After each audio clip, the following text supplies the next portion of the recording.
Namaskar.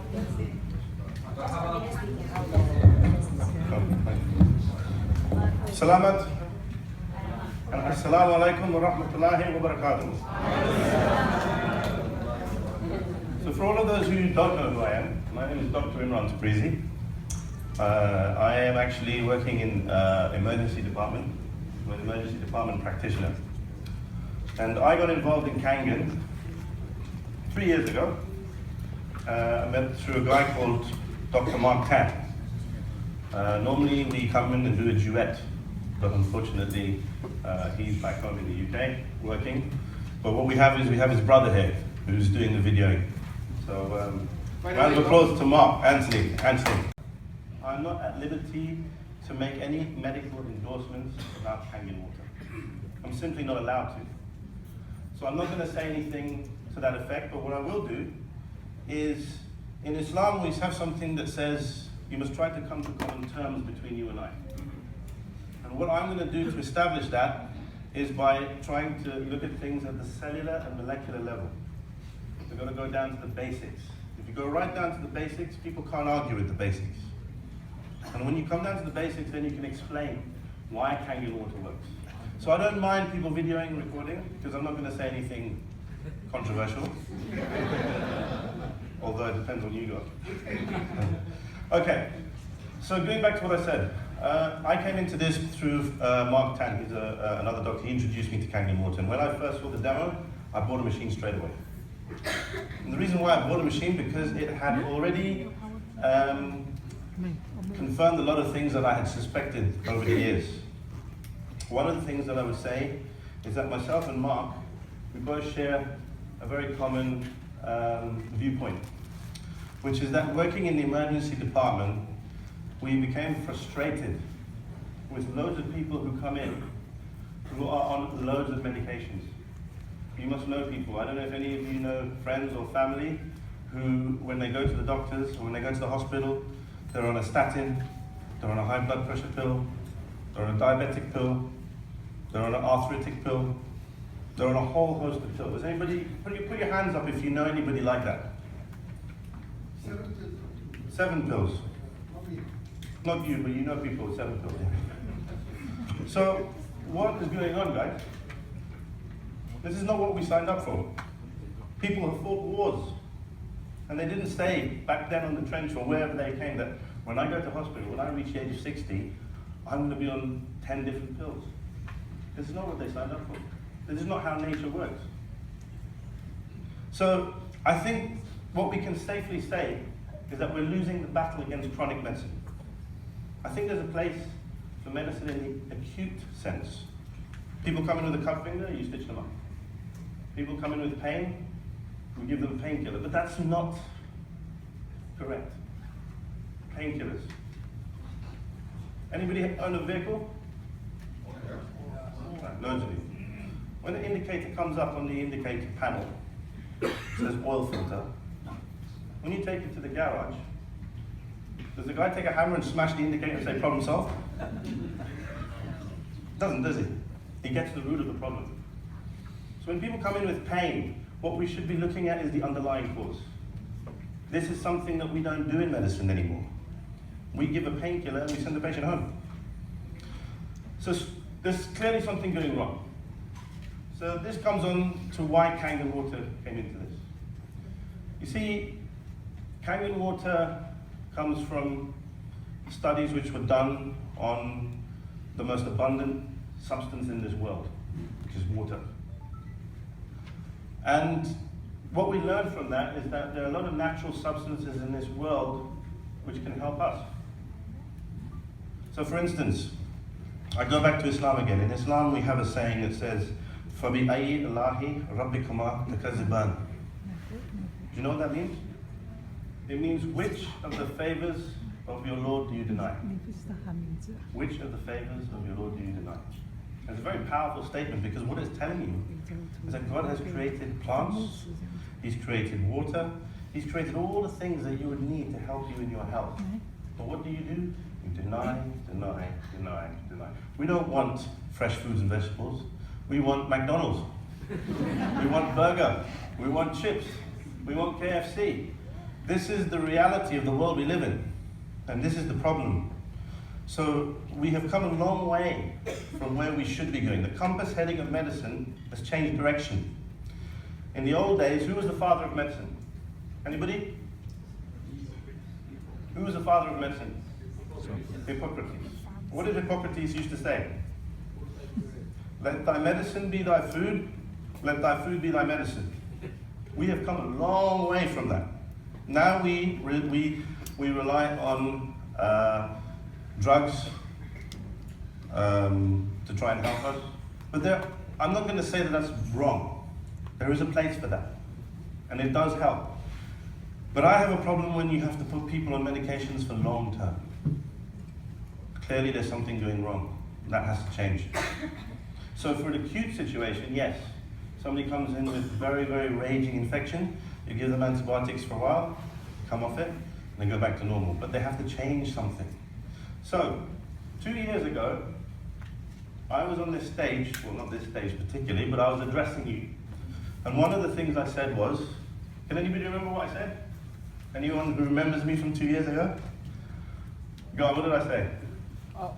1 year back we met in Malaysia. We met 1 year back, yeah, but 2 years ago I came here and I said, I would like to apologize on behalf of the medical profession for the people who have suffered as a result of some of the things that we have done. Wow.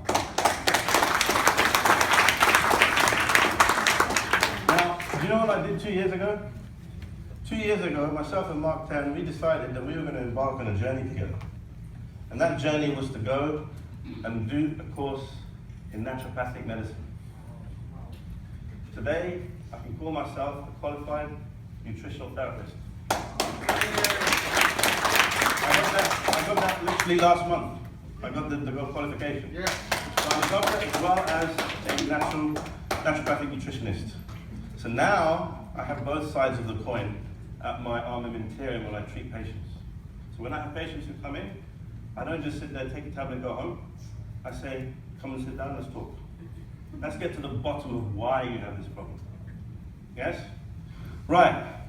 So what I'm going to do now is I'm going to try and take you through the journey through Kangen Water and try to explain to you some of the things, or try to alleviate some of the issues and some of the questions that usually get asked. We'll start with the number one. A lot of people say to me, why is it that Kangen Water, we haven't got any studies or things like that to support? It was a question that I think you asked me yesterday. Why can't we do some more studies to try to show that Kangen Water is so powerful and it has all these miraculous things? The problem is conflict of interest. You see, we live in a society now where we, or the medical profession, relies on evidence-based medicine. And evidence-based medicine is a very good paradigm. It's very, very important. You need evidence to support why you're going in a particular direction. The problem comes with who's funding that report. Who is actually going to be funding that study? Right. So when you have people who are funding it, there's a conflict of interest. Well, there's a possible conflict of interest. We don't want to mention any names, but it's something that you should be aware of. Yeah. The second thing is, whatever it is that you decide to study should be measurable. Yes? So measurable means, for example, if you have a drug which has been manufactured, there is a formula for that drug. So they take that drug, and now they put it through a test. And they test it on all the people in the room, and they divide the room up and say we have a control, and we have the people who we've tried it on, and we see the differences. The problem when it comes to doing things or using things which are natural is that we don't actually know what's in it. For example, an apple. What does an apple contain? Apple contains, would you believe apple contains salicylates? If you take 3 apples a day, it's equivalent to taking 1 aspirin. But what else has the apple got in it? Correct. Vitamin C, vitamins, sodium. It's got loads and loads of different elements, but we can't actually put a chemical symbol or a diagram to it. Who is the greatest biochemist?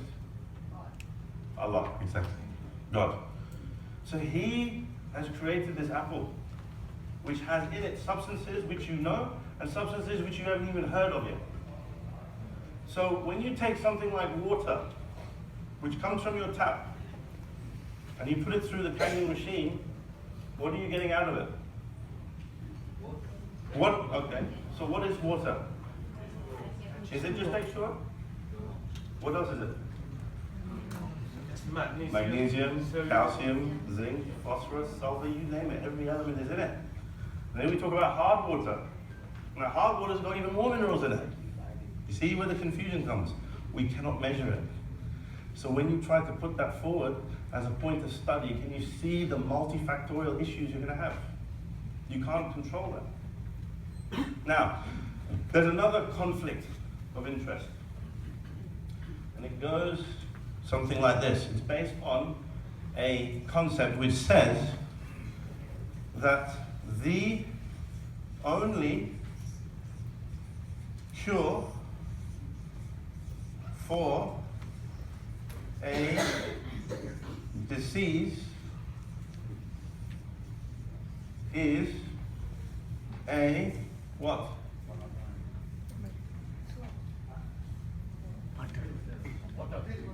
Drug.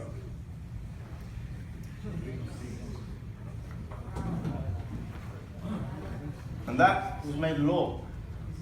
Do you know what the implications of that sentence is? How many implications can you see? The first implication is on the word drug. The second implication is on the word disease. And the third one is only cure. I'll tell you. I'll give you a scenario. What this means is, who makes the drug? Pharmaceutical companies. Right. Who defines the disease? Thank you. That's where we come in. Right, so we're part of this. We define the disease. As a matter of fact, we have a book called the ICD-10. And in the ICD-10, it lists all the diseases known. Now, did anybody ever know anybody who went to school years ago, or even now, who knew anybody who used to disrupt the class? Yeah. There's always one, isn't there? There's always one idiot. Right. Right. Do you know what they call that guy now? What's the condition that they associate with him or her? ADD? No, ADHD. ADHD. Right. ADHD. Attention deficit hyperactive disorder. Now they call that a disorder, which is kind of synonymous with the word disease. What do you think that means now? We have now defined, now in the old days it was just a disruptive child. Now we've put a label on it. Now we have a disease which the only cure for is a drug. You see what we've done? I'll give you another example. Anybody here in this room suffer from a problem where they go to the toilet and have loose stool and their bowel habits are all over the place? Anybody? That's good, because you guys are eating good food. In the Western world, there are people who come in with diarrhea, constipation, you know what we call that? Irritable bowel disease. Alright, so there are two conditions which have now come into our world in the last century, last decade. These past 2 decades. These two conditions. What this means now is we can now create a drug to target these two things, because we now know that we have a cure. Only cure. You see how this works now financially? You see the system? This is what we are having. This is what you guys are going to be faced with when you go out there and start promoting Kangen water. This is the issue. See? So, only cure. So when somebody like Granny Smith decided that she wanted to promote her apples and said, you know what, if you eat these apples, it's going to help you with your heart disease. Do you know what they could do to poor Granny Smith? They could lock her up. You know why? Because she's selling an unlicensed drug. Can you imagine? Granny Smith? What did she do? So this is this is the society we live in. This is what we've done to our society. We've now come into situations where things become absolutely ludicrous. So, where does this come into Kangen, you ask? Well, what we have to do now is we have to sit down and think, where does water come into this? Well, water, as we know, is one of the most abundant substances in our world. It covers approximately 70% of the Earth's surface. It also is in 95% of all of it. Water exists, right? So, what we need to now try to do is to understand, why is Kangen water different from normal water? And you guys have all seen the demo, haven't you? Yes. Right. So all of you are going to be able to tell me what the 3 properties of Kangen water are. 1, Antioxidants. alkalinization. 2, Antioxidants. microcluster. And 3, antioxidants. Right. Okay. Now, do we really truly understand what those 3 things are? No. Somebody said no. Well, guys, you're in trouble. You don't even know one. Okay, so you have something called the pH scale. Yes? pH scale is pH, right? Let's write that up. pH. Now, P is a mathematical term, right? That means negative logarithmic concentration of. That's what P stands for. H stands for hydrogen. Yes? As a matter of fact, this is actually a misnomer. It's not hydrogen. H plus. Protons. Yes? So it's the protons. It's the concentration of protons in a substance. That's effectively what it means. Okay? And if there's a lot of it, there's loads and loads and loads and thousands of it, we describe that solution as an acid. Now, because we use the word negative, logarithmic, the pH is going to be high or low? Okay. So when you have a pH of 1 or 2, that means that this is very high.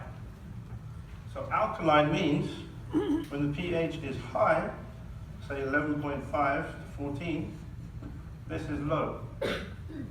So do you all understand now why the pH, what it means, the pH? You got an idea now? So this is what you're measuring in the water. So you have alkaline water and you have acidic water. Right. Now, the next thing we should try to work out is antioxidation. But before we do that, let me just qualify a few things. When you drink this water, where does it go? It goes into the stomach. Where else does it go? It goes into the cells and everything else. Because we're jumping ahead, because we know about microcluster, yeah?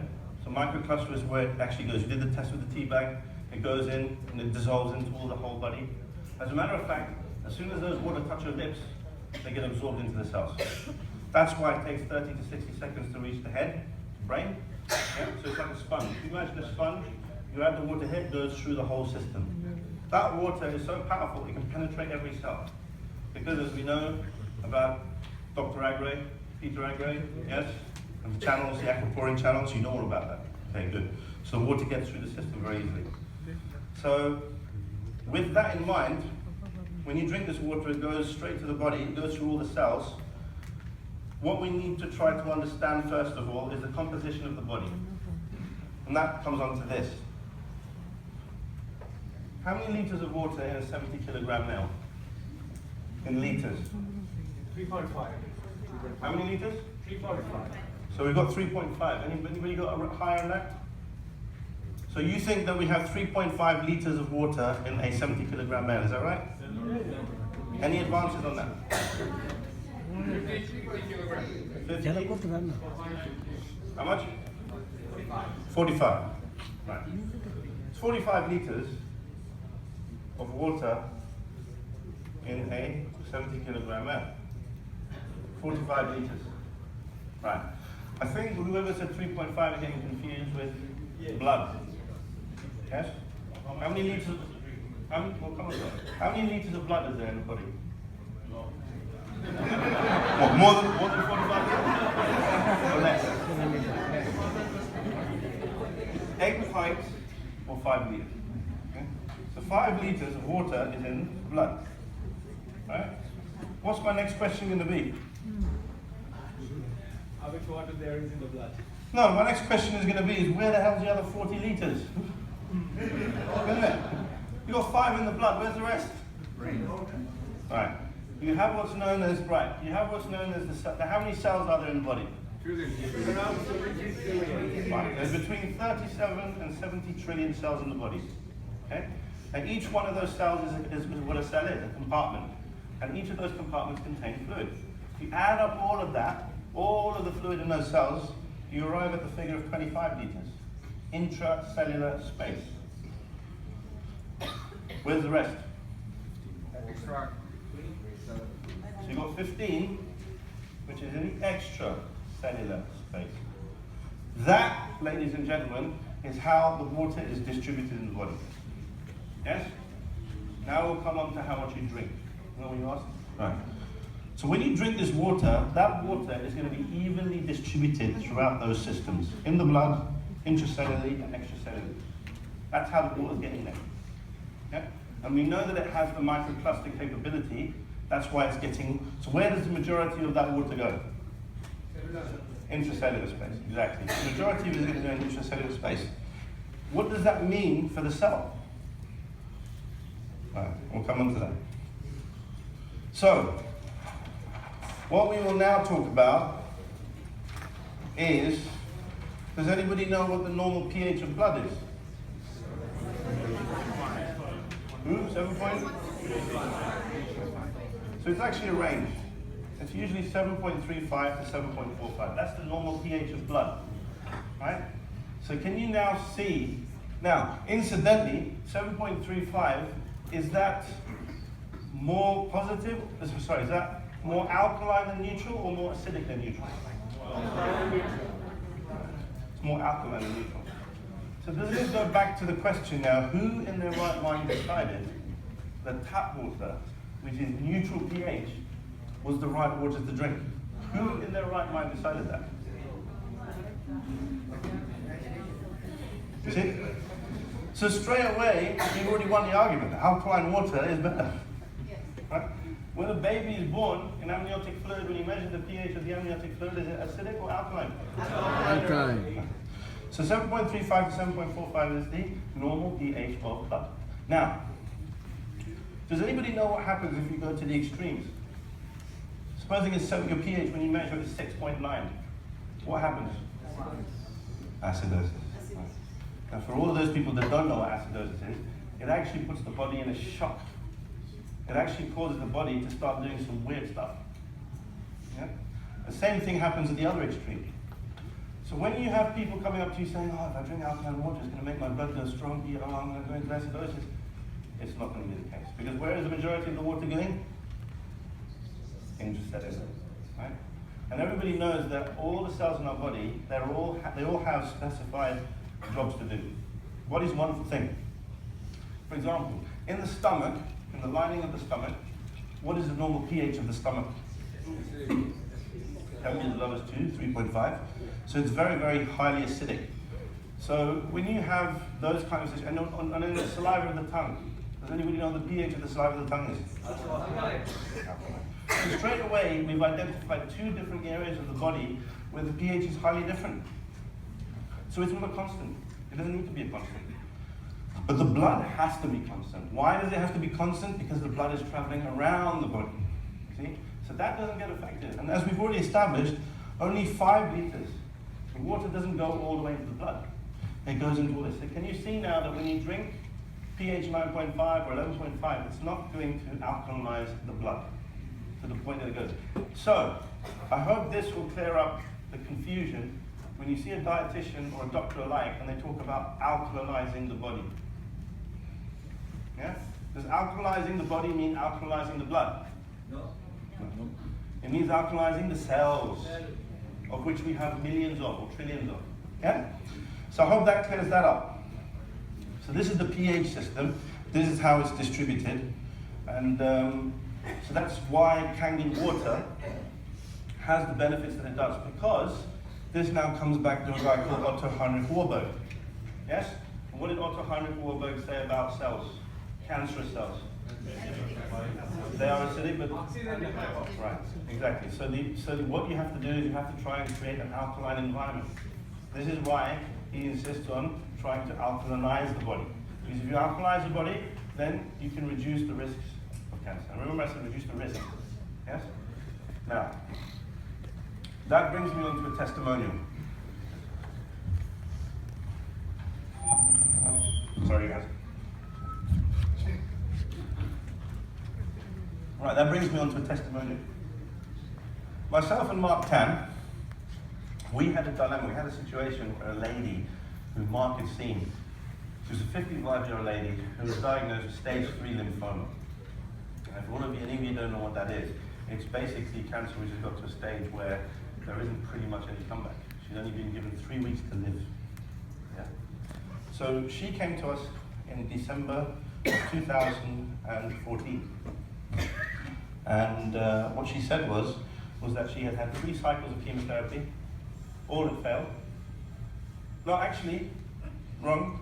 The 3rd chemotherapy was fine. She actually improved. But then after 2 months, the doctors turned around and said to her, I'm very sorry to tell you this, but the cancer cells have come back. And we can only offer you chemotherapy. And the problem is if we offer you the chemotherapy, there's only a 25% chance of survival. She decided she had enough. Because if anybody's ever known about chemotherapy, it's a very rigorous process, and people can get very, very ill and very, very sick.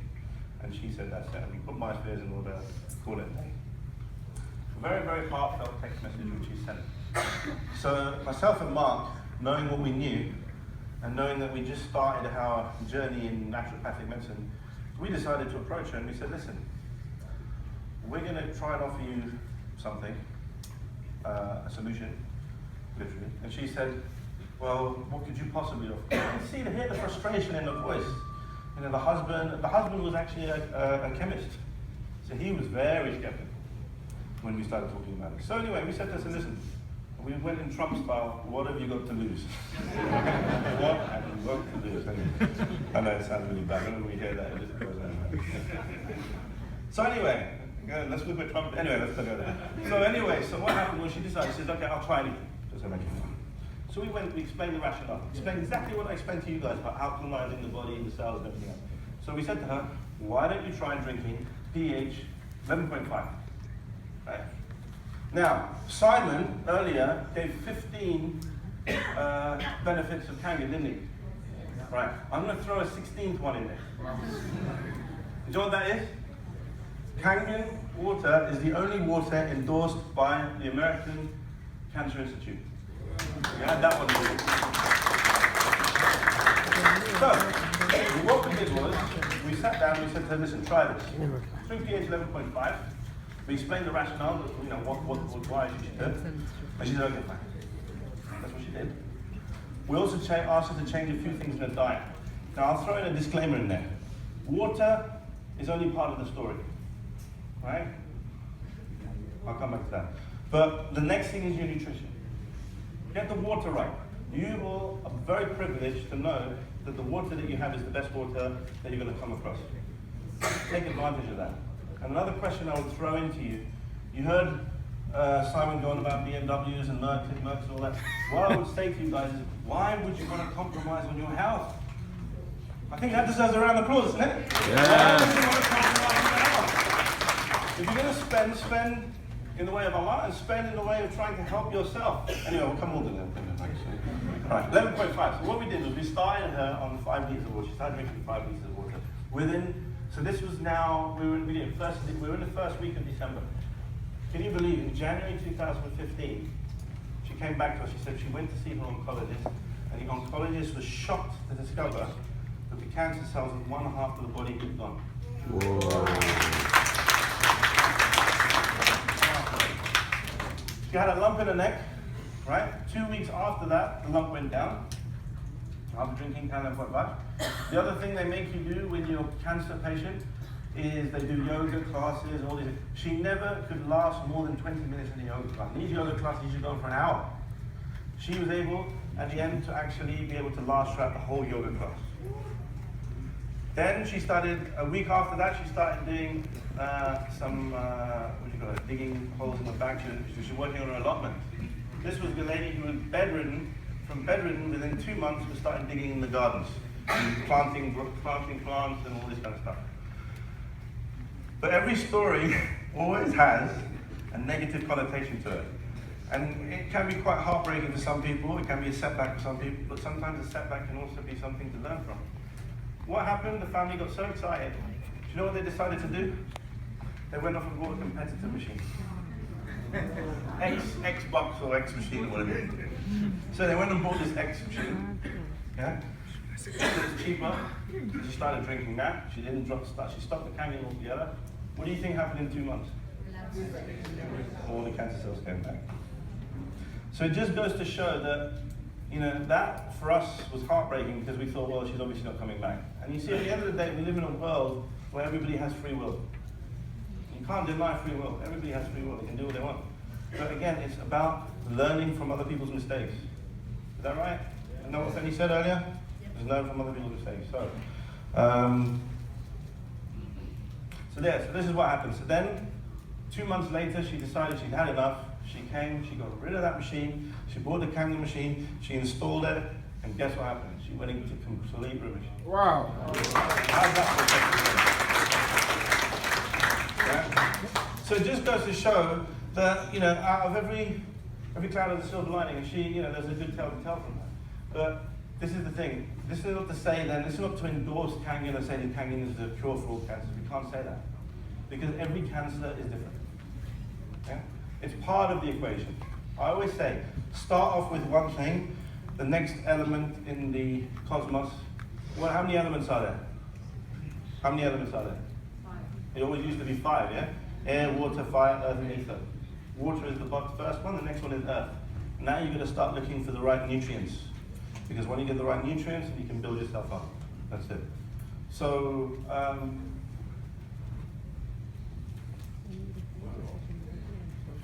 30 to go? Okay. So, we've talked about the pH, and we've seen how it can be beneficial in cancer cells.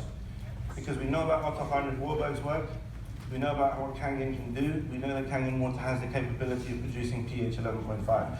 Do we know why pH 11.5 is different from pH 9.5? I think Simon explained that to you guys. It's the sodium. It's the sodium hypochlorite solution that pushes the pH even higher. Yes? So now you get sodium hydroxide. And that sodium hydroxide, ladies and gentlemen, in the pH 11.5 is what allows that water to emulsify fats. Yes? So the emulsification of fats is because of that property. The other thing we know about pH 11.5, it draws pesticides out of vegetables and fruits. And we've demonstrated that. And from what I've heard, there's a study that shows that that has actually been shown. Yes? Does anybody in this room know, and I haven't heard it all day today, or maybe I missed it, what does Kangen mean? Return to origin. Back to origin. Can you see now how powerful Kangen water is? What does it do to our fruits? It takes the fruits back to origin. How does it do that? Because when Allah created the fruits and vegetables, they were intended to be eaten as they are. Now, yes, we do cook some, and we've learned through years of following our ancestors what we should do. But these fruits and vegetables, did God say, let's add pesticides to thy fruit? He didn't say that, did he? That's where man came in. Man has completely screwed the whole thing up, isn't it? So today, my mother, she's from Guyana, South America. Yeah, that's where she's from. And in Guyana, South America, she lives in a land, used to live on a farm, where we used to have mangoes, coconuts, five-finger, sapodilla, all of these wonderful fruits we used to have in the back. Not a single one of them had pesticides. They all used to grow freely, wild. And used to pick the fruit and eat the fruit. Long have we gone from the days when we used to do that. Now what happens is, they have to put pesticides on. There's a man with a big, I always laugh. I don't know if you've ever seen the demo. There's a demo with one of the guy wearing a mask, and he's got this huge thing, and he's spraying it everywhere. I think to myself, I look at that thing like from a side, it's like one of these sci-fi. And then we go along and say, oh, like that. I think to myself, But that guy is there with a mask. He sprayed all that shit all over it. You're going to go in here. Anyway, so what we should be doing is, we need to do what? We need to take the fruit back to origin, back to the way it was intended. How do we do that? By washing it in Kangen water, and take the Kangen water takes the fruit back to origin, how it was meant. So you see now how powerful that is? That's what we should be doing. Right, so we've talked about pH. The next thing we should talk about, to clear up a few misunderstandings, is, there's another thing I also picked up. Now, the other thing is the machine has its own cleaning mechanism, yes? And it cleans all of the hard water and, yeah? You know another thing you can do instead? Well, not instead, but there's another thing you can do. When you put that machine on clean, or when it does its cleaning, what it does, it reverses the polarity, and it actually feeds acidic water down the pipe that you normally have alkaline water in. And that dissolves all of the stuff, all of the hard water. So what you can do sometimes, when you wake up in the morning, if you've got your machine there, you can put it on pH 5.5 and let that run. And that will also clean the place. If you look after your machine will look after you. Yes? Right. Now there's another fundamental thing that I learned over the last 3-4 years. Can anybody tell me in what form does the most powerful source of energy exist in the universe? Guess. He says water. Liquid form. Active hydrogen. Guess. Anybody else? Liquid form. Human mind. Liquid form. Anybody else? Source of energy and the form state. You're right. Amen. It's love, right? Love. That is what the most powerful source of energy exists in the form of love. Yes? And do you know why? Because if you give out love, what has to happen? Get back love. It has to come back to you. Yes? If you give out love, it has to come back to you. It's not a question of when, it's not even a question of if. But what you must never do is what? Give. You must not expect. And this is what you were saying earlier. Yes? If you give out love, you have to give it from the heart, you have to be sincere, but don't expect anything back. Now the reason why I raised that issue now is because now we're going to talk about active hydrogen. H2O. Now we've already established that water is not just H2O, but just for simplification, we'll just say H2O is water, right? Now, when this goes through the Kangen machine, what does it become? H plus. OH minus. Anything else?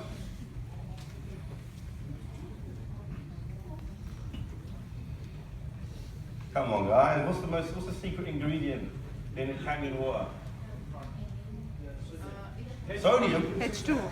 Come on, yeah. Water. Water. H2O. What's the secret ingredient? Active hydrogen. H2. Right. H2O. This is the secret weapon in Kangen water. H2. Right? Now, what we have up here is a periodic table. Oh, where did that come? Right. So, we've got the periodic table up here. Now, H2. H plus plus OH minus. Now, how do we get this? Anybody have any ideas how we get this? No. How does this become this? H plus. Right. What we have to first of all do is we have to understand what each of these things are. What is H plus? What is this? It's also called a proton. Now, H is the first element in the periodic table. How many neutrons does a hydrogen have?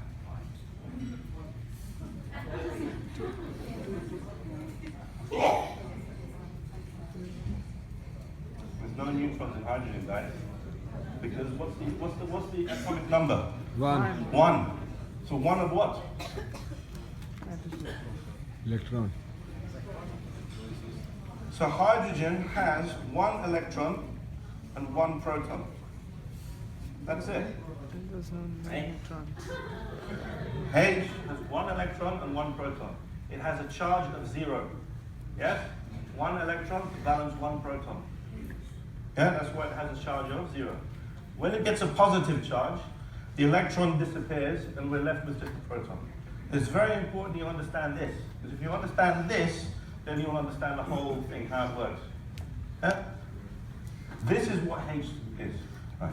Now, to get from this to this, what has to happen? Electron reaction. You have to gain an electron.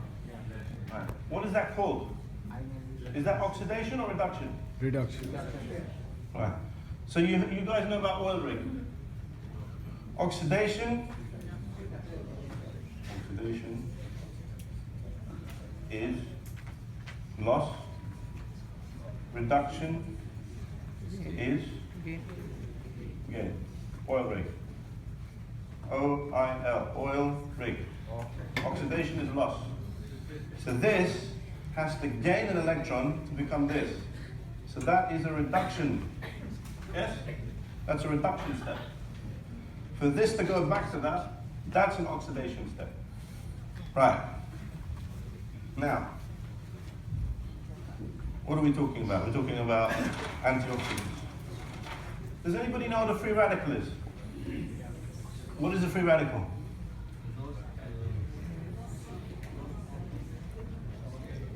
No Googling, guys. It's an atom, an ion, or a molecule that is very, very powerful. And it can cause massive, massive, massive damage. And do you know why it causes damage? Because it's unhappy. Yes? It's unhappy. Dr. If I was to take some money from you and steal it, how would you feel? You'd be upset, wouldn't you? And then you would take it from him, and then Suraj would take it from him, and it would cause a massive chain reaction. It's all because of free radical. Me, I was the free radical. I upset you, you upset him, it went round. That's how free radicals work. Now, does anybody know who the usual suspects are? There's a whole list there, guys. Come on, choose which one. Who are the usual suspects? Right. You got to go to group 7. These guys. Now, these guys here are the ones who are potentials for free radicals, and I'll explain why. So, if we go to group 7, right, ignore the 9, but you have 7 groups. When you get to this group here, fluoride, it looks like this. Fluoride, we wouldn't talk about neutrons, protons, because I know you guys got the neutron wrong, so we'll talk about electrons. Electrons, it's got 1, 2, 3, 4, 5, 6, 7. Is this guy happy? No. Why not? It's unhappy because its electron is unpaired. This stuff is lethal.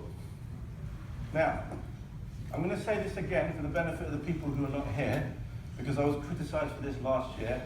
Because whoever was here last year, somebody criticized me and said I should have said it and say it again. Fluoride is the most electronegative element in the periodic table. Give a round of applause for that. Come on. Come on. It's the most electronegative because this one here, I'll tell you why it's electronegative. Because it has all these neutrons and protons in here that pulls the cloud very, very tight. Yes? But this thing here is dying to pair up with something. So what this will do is it will ricochet off the inside walls of your vessels and cause damage. I heard the last speaker said something about the water helps with the DNA. It helps to help repair the DNA. And do the same thing again, and this time you have 1 electron here. So chloride is also a potential free radical. So these are your usual suspects. Now, what did I say before about, what did I say before about the most powerful source of energy in the universe? What we have to do? What should we do? We should give love. Now we come on to hydrogen. Hydrogen has this, but active hydrogen likes to share. This is what H2 looks like. Share these electrons. And it exists in the form of a gas. So when you go and fill up your Kangen pH 9.5, what do you see inside? What are those bubbles, guys? Hydrogen gas. Now that water is going to go inside your body, and that active hydrogen is now going to split apart, yes, into this and this. Sorry about the diagram, you will see it. Now this is going to go and share this and neutralize this. And it's going to neutralize it by sharing an electron with that one, and it's going to neutralize it. This is what I mean about giving. Yes?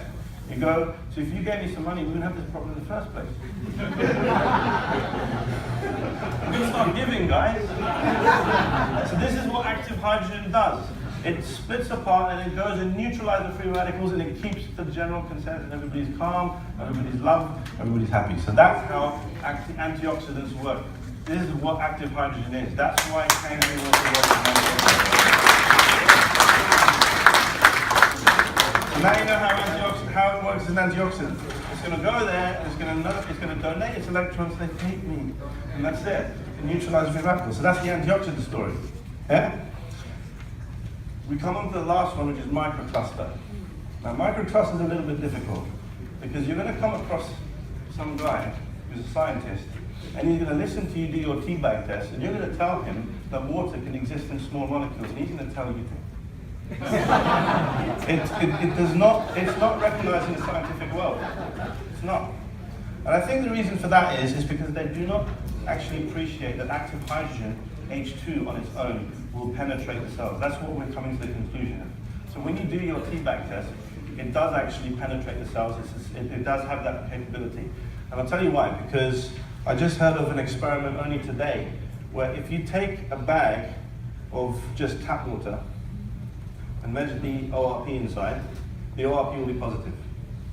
Take that bag and place it into another bottle with pH 9.5 in, and then measure the ORP in the center, the ORP will be negative.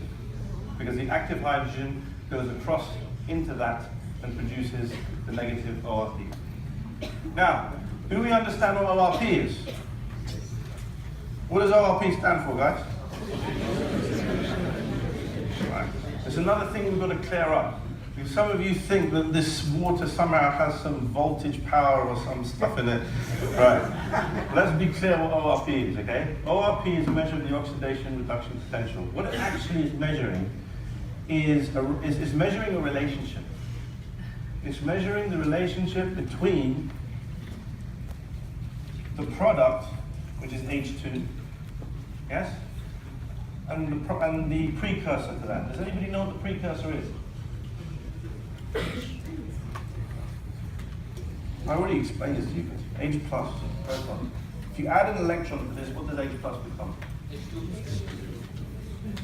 One electron. It becomes H. And then an H then migrates with another H and becomes H2. So that's how you get this. So what the ORP is doing, it's measuring the relationship between H2 and H plus. So when you get your water, which has your pH 9.5 in, right, which is alkaline, which has all the bubbles in it, which has all the H2 in it, how many protons are in that?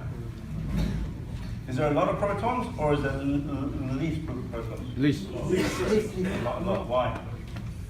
Think about it. What did we say earlier about pH? pH is when if the pH is low, it's acidic, and that means you have an abundance of protons. When you have alkaline water, it's alkaline. There's not enough protons in it, it's very least. So the proton is less. So this is less, and this is more. So the relationship between this creates a negative ORP. That's why when you measure the ORP in the pH 9.5, this relationship creates a negative ORP. So what it actually means is that the substances in here have the ability to act as antioxidants. Yeah? It means that they can actually have reducing power. So this is why the ORP is important for that. So this, I hope this explains why. So ORP is a relationship between the precursor and the products. And the relationship is your low protons, a lot of active hydrogen, and that relationship creates a negative result. And that negative result now tells everybody that this water or this substance has antioxidant properties. I hope that answers the question about the ORP. Right. ORP, what else have we got? Right. So we've done ORP, microcluster we've done. I think we're nearly there, aren't we? What else have we missed out?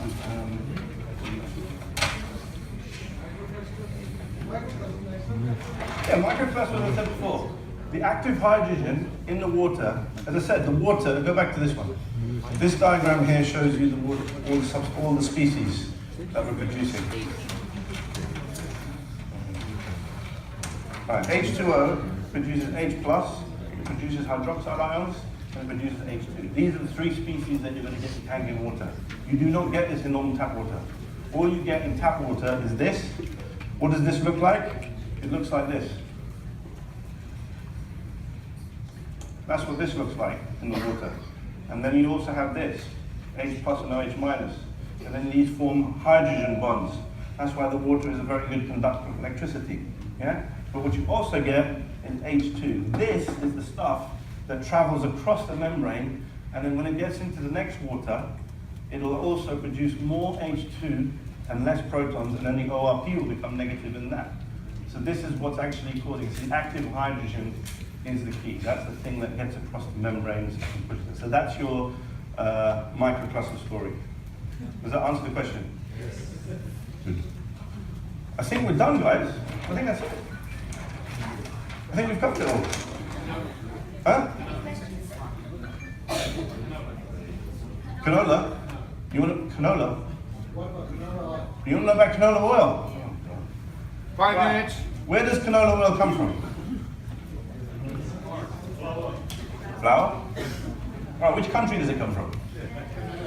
Give me a clue. The clue's in the word. Canada. Exactly. Canada.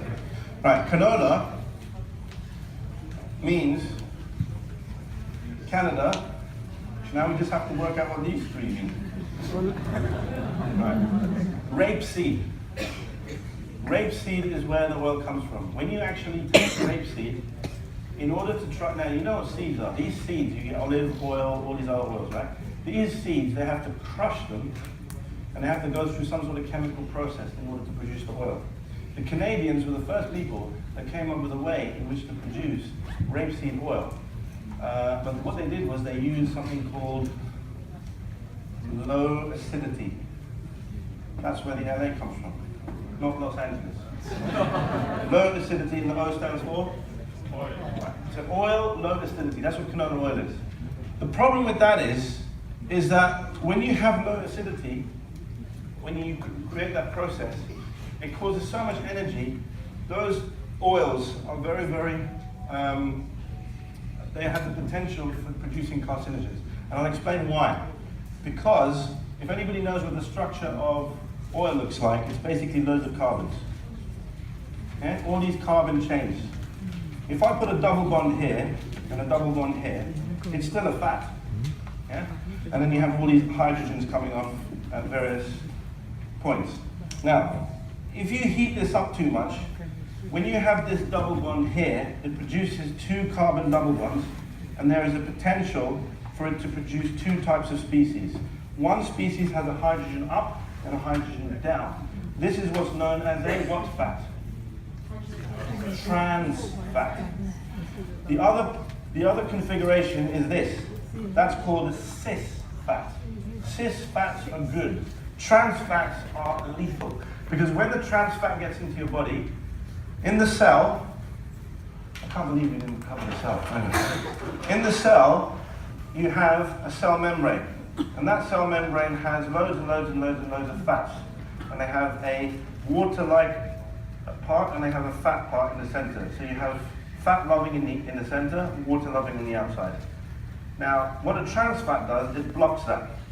That trans fat gets in there, and it blocks the cell-to-cell recognition. And when it blocks the cell-to-cell recognition, that's when you're on the decline. So that's why it's important to try to avoid oils. The only oils that should be in your fridge are, which ones? What type? Virgin press, cold press. Second? You must be joking. We've already talked about rapeseed. It's not rapeseed. No. Flaxseed, yes. But flaxseed should be kept where? In the freezer. Yes, because even at low temperatures, that can happen. That double bond can switch. So it's important to freeze it and take it out only bits that you want and put it in your salad, whatever that's it. And the last one is which one? Coconut oil. And why coconut oil? Is it an unsaturated or a saturated fat? It's saturated fat. Yes. And when you have a saturated fat with loads of carbons like that, Saturated means that all of these bonds have hydrogens in it. This doesn't have the problem. You don't have the double bonds, so it can't flip. That's why coconut oil is always what form in this weather? Solid or liquid? Ghee also is the same. Yeah? And how many years have we been using ghee in India? Old is gold, guys. Old is gold. And this is what I'm trying to say to you. So listen to your ancestors. Go back to origin. Kangen means go back to origin. I hope that pretty much wraps everything up. Thank you so much, Dr.